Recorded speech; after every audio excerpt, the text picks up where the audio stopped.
பட வச்சான் ஆள விழ வச்சானே ஏ மாப்ள போலாம் இருமச்சான் ஆட வர வச்சானே உன்னதான் மயிலாட்டம் இருக்கா மலக்கூடை மாமனுக்கா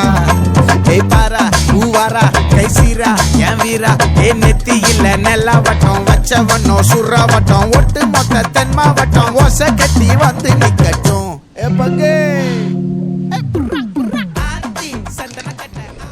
நான் இப்போ காய்ச்சி கொண்டு வந்து ரேசிங் செரிமனியிலேருந்து இதோட சவுண்ட் குவாலிட்டி எப்படி இருக்குன்னு கமெண்டில் சொல்லுங்கள்.